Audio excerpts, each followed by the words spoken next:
Doon lang. Hi everyone. Welcome.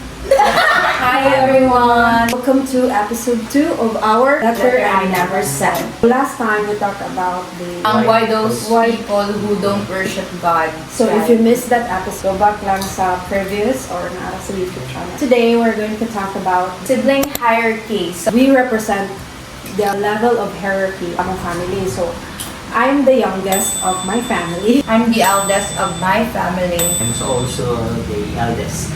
So we have here the perspective of our eldest daughter and the eldest son. And I'm the middle child. What is it like nga being the eldest son sa Asian household? specifically Filipino.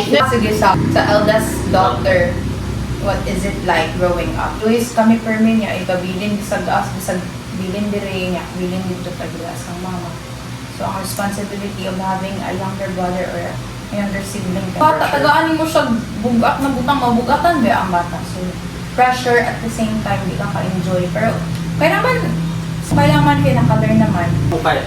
Dito ko ganahan na ako manghod. 5 years ang gap na ko sa ako ang manghod. And after ato kay nagbaho si mama sa Cebu tapos syempre si papa talag sa magabira sa balay. So ako ra kay may ginabilin sa ako ang manghod. So murag na sayo nga naginikanan. Yeah. Napasan ako ang responsibility sa ako ang parents.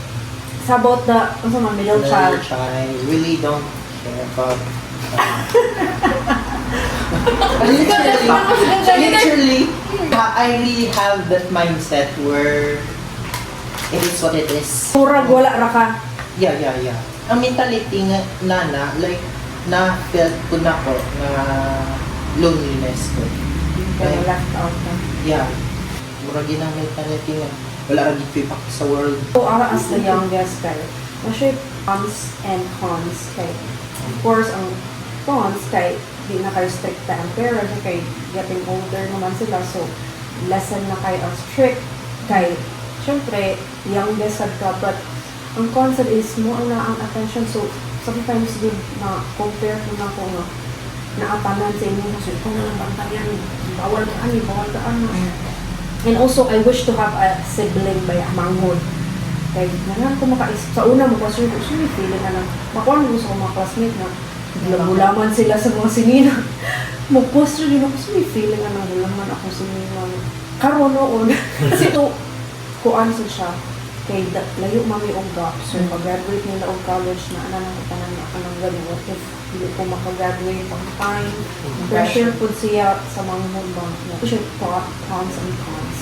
Yeah. For the eldest son, did you ever feel like you had to man up or to be the strong one for the family? Oo. Kinahanglan pa mo baro na strong sa family. Mabalik man ang tanan.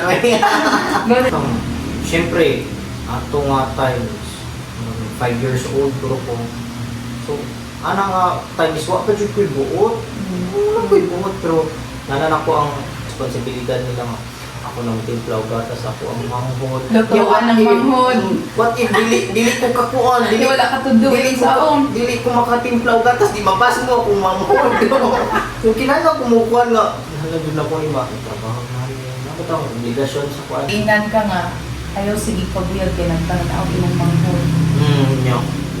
Una na bitong bro bitaw kimong kang kanang leader ba. Yung mura pag Ikaw role model. Pressure ba ka maayo? yung nakod nga, sige mig-ibilin niya, ingon nga, lutuin mo manghod para di magutom. Wala kay choice, di ka dito gali. Wala ka to do ganyan sa pagluto. Kaya you're on your own, yung manghod kasi sige ingon nga, gutom na kayo, te. Hindi ko kabalo. May lang gani kayo. Observant. I was just a kid. Good thing naman po ito nato yung nila kay. I don't know. Na-learn mo po na ako paano maging observant, paano maging cautious, paano maging ambassador. Advantage of the eldest people. Sa'yo ka mature, sa'yo ka ma-independent, sa'yo ka mamulat sa world. This is the reality of life. Oh. Now, what's your middle child survival strategy? Blending in. Blending in what way? Like every person has a group life. So Sa family side. like no. Yes, different emotions, different faces. I use these faces kay connected mo ko senior. And then, lahi mo ko kay mama, lahi mo ko sa friends. Each faces, nag-mask lang siya ganun. Jack of all trades. Okay, kung hindi mo ma-connect sa ilang emotions, like, ikaw ang puntahon nila, like, kamo na ka na. For example, sad, happy, do contradict siya. So, kung hindi ko mag-happy sa inyo, then, wala may happy. Kung mag-sad ko sa inyo, mag-sad mo ko. Naman itong gani kuan, katong hindi nga na ko niya ganina, baka itong kana daw, kung duwara daw mo man ang suon, duwa daw ka role ang nasa child. Middle child daw siya, or ano lang, youngest.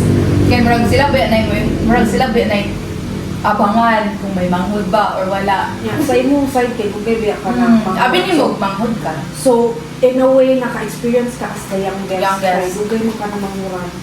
Mura ka nga, okay raman po nga, hindi kayo pansin ako ang imong parents, di ba? At least wala naka-tension. Ganit. Pero actually, na-tension Madali na dito na ako sa Kayla nga. Kasi problema nung usually naman po ng naka-tension lagi. Hindi siya na may manghod, hindi siya baby pa ganun.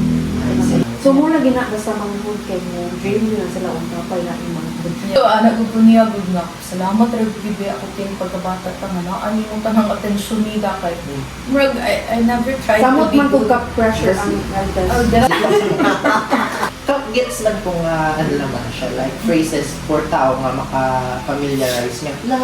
Wala na siya ulit na tao. Pero sa akong nga part, dulot na lang kaya nang dito na gina-compare ko na. Do you think you're the family favorite or do your sibling just think you are The youngest. youngest? I think ko sa siblings na ikaw ang favorite. Favorite. Feeling na ko ang eldest. Basta, I think wala. Pero actually, Never. sa fair ko ano man siya. Pero sa mindset rin na sa mga sa mga nakaspekta kayo kasi sila dahil man yapon in a way sa ako dahil man ko lang pagkuhan ko alos ko dali ko makakabulong sa mga classmates ako nakaroon naman na siya ni low-key na kuhan Maybe makuhan man, ma-feel man ako ma-favorite ko, pero kanang bitaw, taas din yung Naanan din. pressure. Naanan. Kaya ikaw mag-way eldest, feeling mo kayo, murang mo, kaya syempre ikaw yung pinakauna, so ikaw may dream, di ba? Kung kaso lang, kung eldest mo ka, kita ng pressure na, ano, bro, ikaw may role model ba?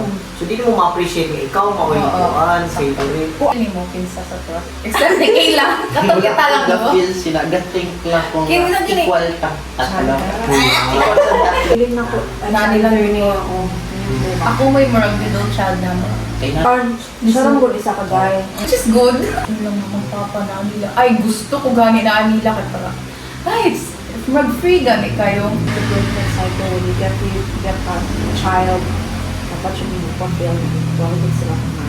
And what's a big brother rule you secretly made up and convinced your siblings to follow? Bro, kung dili mo sunod-sunod. Sa una, ako pero may ignorance. Uy, kung ano ka, mas maparon. Kasi Kayla. tagaan na lang pagkaon niya. Tagaan ko lang na siya, 5. Oo na mo, ingon ka siguro nga na-spoil ko, murag spoil na ko siya. Pero win-win naman, mo na ihatag na ko niya yung ganahan. Para Firstly, masugod na ko inabuli mo. siya. Do you think your personality is a result of your birth order or just pure na Your environment? environment. Na-realize ko ang world life. Pagkabata ko, may dream din ko pagkabata. Like, fireman din ako gusto. Wala ko tawaan. Fireman din ako gusto. That's my dream when I was Ito. a child and they destroyed that. Tumay naman yung sweldo si me. Then naka-broke na tong past time. So, wala na ako kabalaw na kung self. Ga-wonder na lang. Ito, Like, di ba you have, every person has a goal, di ba? Kung wala ng goal, you're wandering in an ocean. So you set your goals so that you will go and lead yourself in that place. So that time hindi na felt na ko nga nadula ko. And then sa first year college sa Natala. Pero wala ni mo siya prove them wrong. Like you Wala, bata pa take ko. it Atong as a time. kuan mga Like restriction dito kayo. Na-outgrow na to ni mo nga dream or Or gi-let go na lang siya More dito. than Kaya let go lang to disappoint kanina. Hindi So, wala wala sa niyo siya disappointment dito nga. Hindi pa realize lang dito nila. It's okay man po kung ano to nga time. Pag pa-realize to nila sa akin, may realization naman nga, may realization. Like a student mind, after you lost something, you have to think another one. If you could switch places with any of your sibling for a day, what would you do? Kapag middle. Duwa ang middle. Basta ka middle. Duwa ang middle child. Ay, middle. Middle man gihapon. Middle sila tanan, mas Middle man ano. Oo, middle sila Ang tanan. middle. Pinagigil mo siya middle. Ah. So, joke eh. Middle gihapon sila. So, either basta na ko manghod. Kay I wish to have manghod pa sa una. Pero kinsa may ganahan mo manghod sa upat? Siguro si Jota. Siya may kinamanghuran niya. Sila may akong manghod. Kaya dili siya mo kasi nabot din ako. Mura mo si Dela.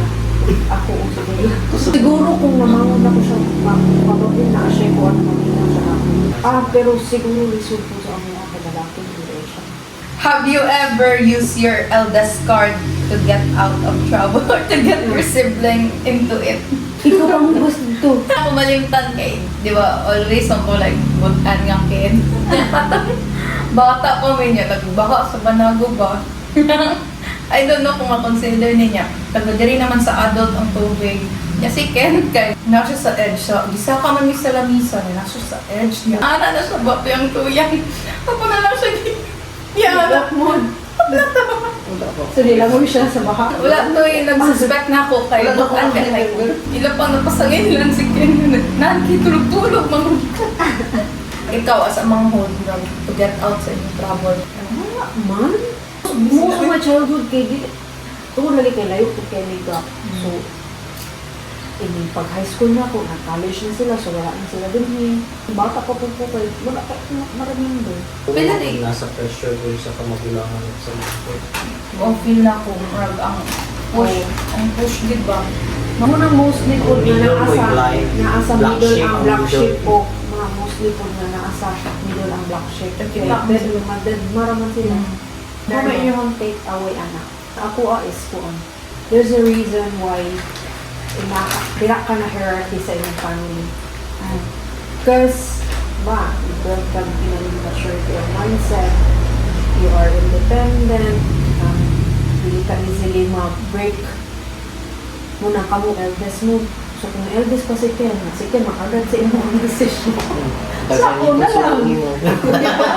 Yan eh. So, ako emotional tayo na ako magulang ko na. Hindi ako maapektuhan sa words. My God, I cannot. There's a reason why magulang ka sa family, mga sa family, leader church sa family. There's always a purpose. Pag-iingon ako yung ganyan ba, pancake theory ba? Diba kung maghimo kag pancake, ang pinakaunang may pinakabate. Lain na po doy. Depende po, be. Kaya ang pinakamagulang mo, be, pinaka-care. It's a practice. Hindi po prepared po. Muna sa sobrang nila kapag mo, hindi nila explore sa mga bacteria. Hindi nila explore sa mga bacteria sa world na kaling masakit. Because they think of na hindi pa exposed tayo dito sa doon. Pero in terms emotionally ba? Or naagid sa loob din sa mga Like parent is syempre, wala pa nila experience na gusto pang handle of child. By the time na niabot ka, they don't know how to handle, they don't know how to raise another human being. ito kay tugod nga ako yung pinakamagulang ko. Dili gani. Murag, okay rin ako may na-filter sa uban. At para sa mga mangod ako gani, dili na. Tumagot sa mga tanang ikaw mo yung eldest ba? Labaw na if we have teenager pa sila. Teenager. Oo, teenager. Akong mama kay nag-19, akong papa Diba, nag-20. they don't even enjoy their teenage days, years. Oo na, sa'yo makaingon ko nga. Kasi puan, may pa akong manghod kay na ako. Magulangan ba o yung murag nahimo nga praktisaanan bitaw. As a middle child, as an easygoing yun. Kaya magod kay nakasulay lagi siya as youngest. Or on, kay naagi reason why magulang pa, magod po, middle child siya. So there's always a purpose. We will just need to see it in a positive way. Anyway, so that's all. Thank you so much. And watch out for the next Bye. Bye.